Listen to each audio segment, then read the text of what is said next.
তীব্র নিন্দা এবং প্রতিবাদ জানাচ্ছি। গলাচিপা থেকে আজকের এই সমাবেশে আসার পথে আমখলা সহ দুই জায়গায় যে আমাদের নেতা কর্মীদেরকে বাধা দেওয়া হয়েছে, আমি অনতিবিলম্বে পটুয়াখালী জেলার পুলিশ সহ প্রশাসনকে অনুরোধ করব, এই জায়গায় সমাবেশে আসতে বাধা দিয়েছে নতুন ফাঁসিবাদী শক্তি, এদেরকে চিহ্নিত করে এদের বিরুদ্ধে ব্যবস্থা নিন। আপনারা এই ধরনের ফাঁসিবাদী আচরণ যদি করেন, আপনাদের পরিণতি আওয়ামী লীগ ছাত্রলীগ যুবলীগের মতো হবে। শেখ হাসিনা খুব অহংকার করে বলেছিল, আমি শেখ মুজিবের কন্যা, আমি দেশ ছেড়ে পালাই না। কিন্তু এই দেশের জনগণ যখন রাস্তায় নেমে এসেছে, শেখ হাসিনা ঠিকই রাস্তায় থেকে পালিয়েছে। গত 1.5 দশক ধরে ফাঁসিবাদের বিরুদ্ধে আন্দোলন হয়েছে, সরকার বিরোধী আন্দোলন হয়েছে, রাজনৈতিক দলের নেতা কর্মী আন্দোলন করেছে। শেখ হাসিনার পতন ঘটাতে পারেন নাই। ছাত্র জনতা সাধারণ মানুষ যখন রাজপথে নেমে এসেছে, বুলেটের সামনে দাঁড়িয়ে গেছে, তখন শেখ হাসিনা এবং স্বৈরাচারের পতন হয়েছে। গত 53 বছরে এই দেশের মানুষ অনেক স্বৈর শাসক, অনেক ভোটাধিকার হরণকারী, ভোট ডাকাত, ট্রাফিক শক্তিকে দেখেছে।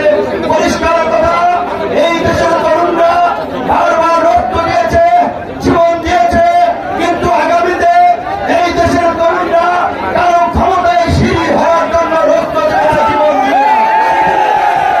এই দেশের তরুণরা কারো লাঠিয়াল বাহিনী হওয়ার জন্য জীবন দেবে না, রাজপথে নামবে না। এই দেশের তরুণরা আগামীতে নতুন বাংলাদেশ বিনির্মাণ করার জন্য, নতুন রাজনীতি প্রতিষ্ঠা করার জন্য, নতুন ভাবে নেতৃত্ব দেওয়ার জন্য সংগঠিত হচ্ছে। পরিষ্কার কথা, এই যে আমরা রাষ্ট্রের কর্তৃত্ববাদী আচরণ আমরা বিগত সরকারগুলোর কাছে দেখেছি, আমাদের বিচার বিভাগ, আমাদের প্রশাসন, এমন কোন প্রতিষ্ঠান নাই যেটাকে আমরা জনবান্ধব বলতে পারি। আজকে গণমাধ্যমের ভাইরা ভালো করে জানে, খবর প্রকাশ করার কারণে তাদেরকে লাঞ্ছিত হতে হয়, অপমানিত হতে হয়, হামলার শিকার হতে হয়। কাজে এই যে স্বাধীন সাংবাদিকতার পথ, এইটাও নিশ্চিত করতে হবে। বিচার বিভাগের স্বাধীনতা নিশ্চিত করতে হবে, জনবান্ধব প্রশাসন গড়ে তুলতে হবে, নতুন রাজনীতি গড়ে তুলতে হবে। তার জন্য এই ছাত্র জনতা কাজ করবে। এই রাষ্ট্রের সংস্কারের জন্য আমরা যেটা দেখতে পাচ্ছি, অল্প এই কিছুদিনের মধ্যেই শেখ হাসিনার স্বৈর শাসনের পতন হলেও নৌকা একদল দখলদার, চাঁদাবাজ, লুটপাটকারী মাস্তান বাহিনীকে আমরা এখন দেখতে পাচ্ছি। মাস্তান বাহিনী, লুটেরা, দখলদার, চাঁদাবাজ, এই নব্য গতিওটা মাফিয়াদের বিরুদ্ধে আওয়ামী লীগের মতো ঐক্যবদ্ধ হতে হবে। আওয়ামী লীগকে যেভাবে হটিয়েছি, বাংলার জমিনে আর কোন দখলদার, চাঁদাবাজ, মাফিয়া দলকে প্রতিষ্ঠিত হতে দেওয়া যাবে না।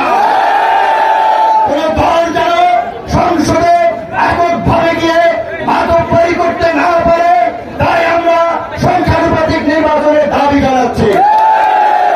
এই সংসদকে কার্যকর সংসদ করা, জনগণের প্রতিটি ভোটের মূল্য দেওয়ার জন্য প্রত্যেকটি রাজনৈতিক দল যারা যে অনুপাতে ভোট পাবে, সেই অনুপাতে তাদের প্রতিনিধিত্ব সংসদে থাকবে। একদল এককভাবে ক্ষমতায় গেলে কি হয়, সেইটা আমরা গত 50 বছরে দেখেছি। আর কোন দলকে এককভাবে ক্ষমতায় নিয়ে আমরা স্বৈরাচার ফাঁসিবাদী হতে দেব না। গণ অধিকার ট্রাক থেকে নির্বাচিত হয়েছে, বিএনপি সহ 42টি দল আমরা যুগপৎ আন্দোলন করেছি, কিন্তু দুঃখের বিষয় এই ক্ষমতায় যেতে না যেতেই বিএনপি নেতা কর্মীদের চেহারার বদল আমরা দেখতে পাচ্ছি। আওয়ামী ফাঁসিবাদের প্রতিধ্বনি তাদের কর্মকাণ্ড শুনতে পাচ্ছি। পরিষ্কার কথা, বিএনপি যদি এটা উপলব্ধি করে, যারা আন্দোলন করেছে বিগত 1.5 দশক রক্ত দিয়েছে, তাদের নিয়ে জাতীয় সরকার করবে, তাদের মূল্যায়ন করবে, তবে বিএনপির সাথে জোট হবে, বিএনপির সাথে রাজনৈতিক সমঝোতা হবে। অন্যথায় বিএনপির বাইরে বিকল্প জোট হবে, বিকল্প শক্তিকে নিয়ে এককভাবে নির্বাচন করা হবে। অনেকদিন ধরে বলে আসছি, ওই সেই ঐতিহাসিক শেখ সাহেবের কথার মতো চোরাই নাহি শুনে ধর্মের কাহিনী বারবার বলে আসছি।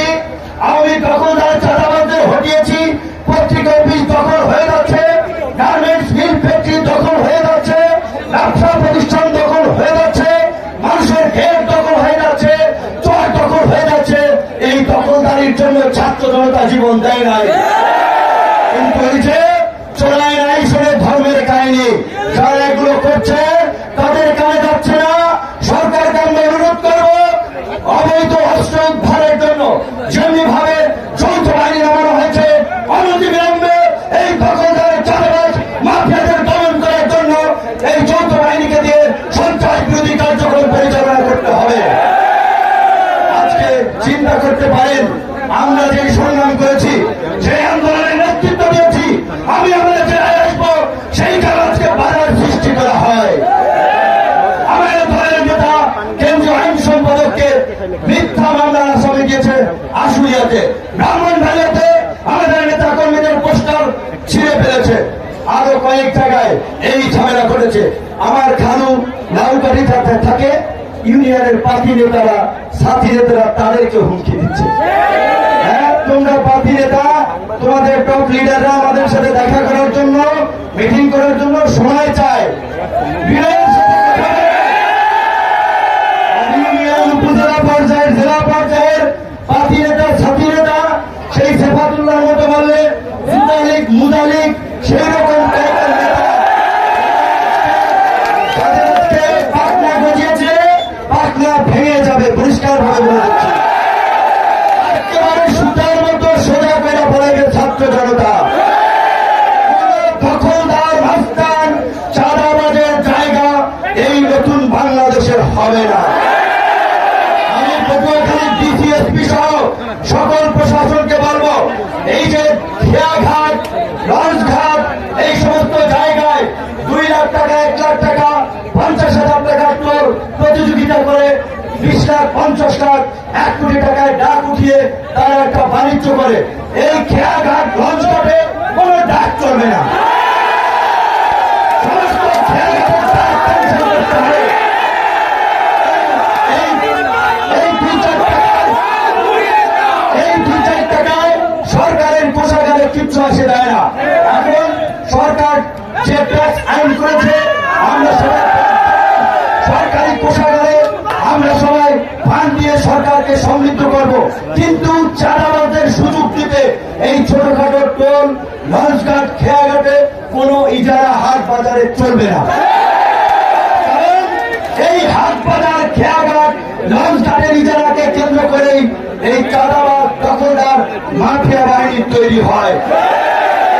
আজকে গণ অধিকার পরিষদ নিবন্ধিত হয়েছে, আমি নেতা কর্মীরা পরিশ্রম করেছে, তাদেরকে ধন্যবাদ জানাই। বিশেষ করে আজকে আপনারা যারা এসেছেন অনেক ধন্যবাদ এবং কৃতজ্ঞতা। কিন্তু আপনারা এই কথা মনে রাখতে হবে, 1 মাস দুধের মধ্যে 1 ফোঁটা চড়া বলে যেমন দুধ নষ্ট হয়, তেমনি ভাবে এই যে আপনারা বিশাল সমাবেশ করেছেন, এইটা দেখে কিন্তু অনেকের মাথা নষ্ট হয়ে যাচ্ছে। ভাই, গণ অধিকার পরিষদ 3 দিন আগে নিবন্ধন পাইছে, তারা আজকে এইভাবে বিশাল সমাবেশ করে ফেলাইতেছে, হাজার হাজার লক্ষ লক্ষ লোক তাদের পেছনে ছুটতেছে। কাজেই আপনাদের মধ্যে রাজনৈতিক বোঝাপড়া এবং ঐক্যের খুবই প্রয়োজন। যদি আপনারা ঐক্যবদ্ধ না থাকতে পারেন, পরিষ্কার রাজনৈতিক বোঝাপড়া না থাকে, তাহলে আমরা সফল হব না। সেলফিবাদী ছবি তোলা, ফটো লাগবে না। রাজনীতি করেন দেশের জন্য, মানুষের জন্য। প্রত্যেক পাড়া মহল্লায়, হাটে বাজারে, মাঠে ঘাটে গিয়ে মানুষকে এই জিনিসটা বুঝান। গত 53 বছরে ক্ষমতার পরিবর্তনের পরে যারা এই ক্ষমতায় বসেছে, একই চিত্র এবং চরিত্র দেখেছে। কাজেই এই পুরানো জঞ্জাল আর দেখতে চাই না। আগামী সংসদে গণ অধিকার পরিষদের 3 আসনে প্রার্থী দেওয়া হবে, ম্যাক্সিমাম প্রার্থী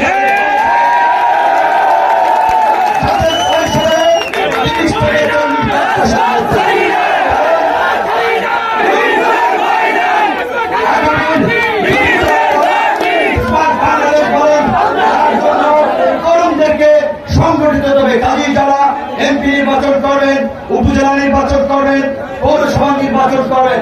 এখন থেকে জনগণের কাছে যেতে হবে, জনগণের কাছে নিজেকে তুলে ধরতে হবে।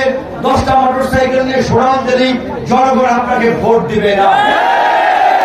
পায়ের উপরে পা ফালাইয়া সিগারেট টানলেই কিংবা 50 জন ছেলেপেলে কিনে রাউন্ড দিলেই জনগণ ভোট দিবে না। জনগণের জন্য কাজ করতে হবে, জনগণের মনে জায়গা করে নিতে হবে, সেটা কাজের মাধ্যমে। কাজেই ছাত্রলীগ, যুবলীগ, আওয়ামী লীগ যে ফ্র্যাঙ্কেন স্টাইলে রাজনীতি করেছে, আপনারা যদি সেটা অনুসরণ করেন, আপনারা জনগণের দ্বারা প্রত্যাখ্যাত হবে।